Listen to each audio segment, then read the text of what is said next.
করিয়ে থাকি আমরা। আপনারা যদি খেতে পারতেন আরো ভালো।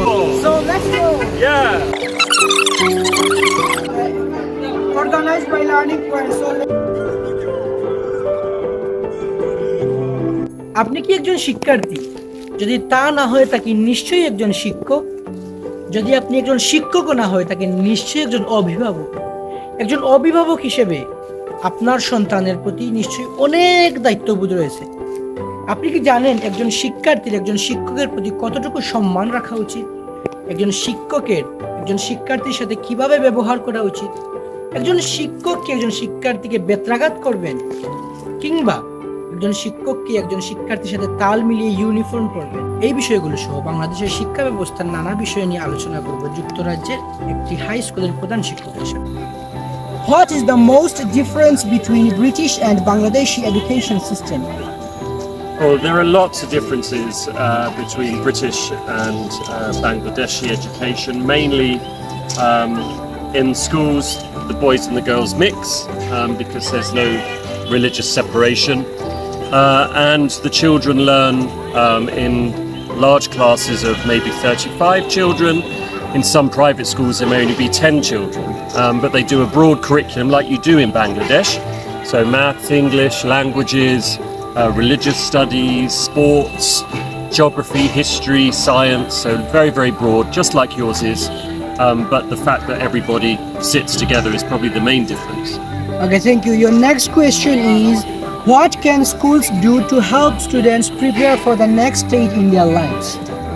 So schools have to prepare the children by teaching them well. So teachers have to be very well qualified, but also be able to share their subject with great enthusiasm and inspiration so that the children love to learn.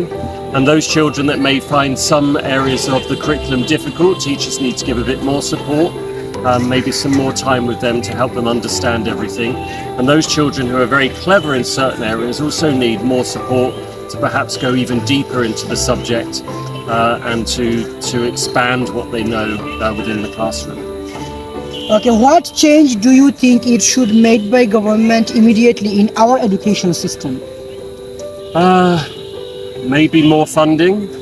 I think in the UK as well, we're always needing more money from the government, and sometimes we don't have enough to do all of the things we want to do, and I don't know, it may be the same here as well. Thank you.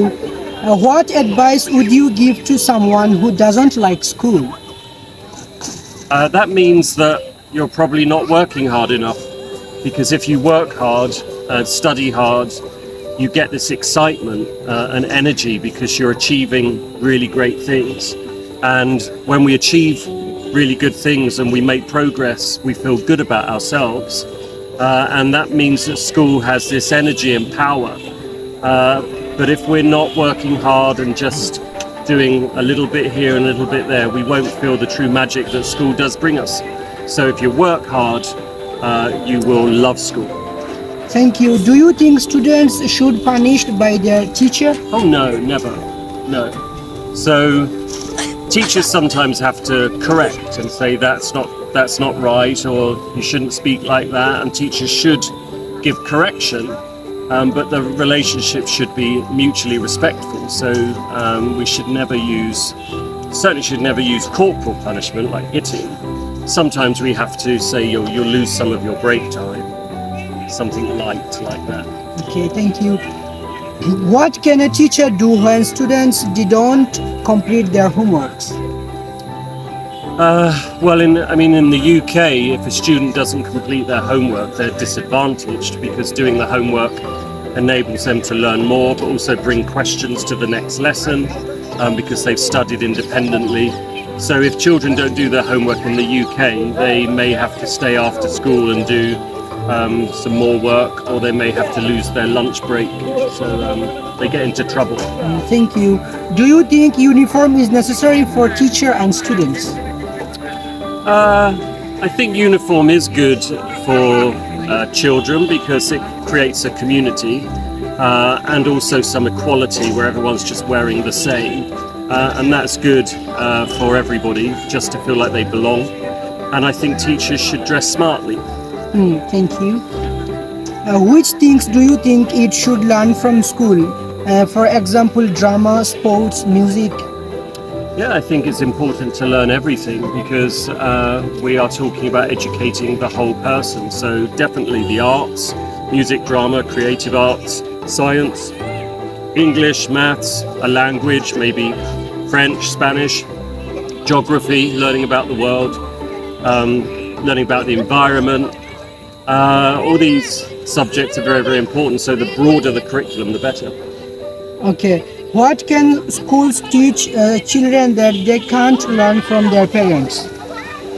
I think the more sort of specialist subjects like science and maths, English, music, a lot of these subjects parents aren't specialists in. They can help a little bit, but I think when you're looking at the sort of higher level learning, you do need your specialist teachers. Okay, finally, your last question is how important do you think it is for individuals to carry on learning after they have finished university? Oh, it's so important. So we say in England that learning is lifelong. Never stop learning. Same for me. Now I'm at 150 years old. I still am learning and finding out new things. So we say to the children in England, never stop learning. Keep expanding the brain, keep exploring, keep discovering, because that is a wonderful thing to do. Okay, thank you, Mr. Steve, for your valuable time. You are welcome.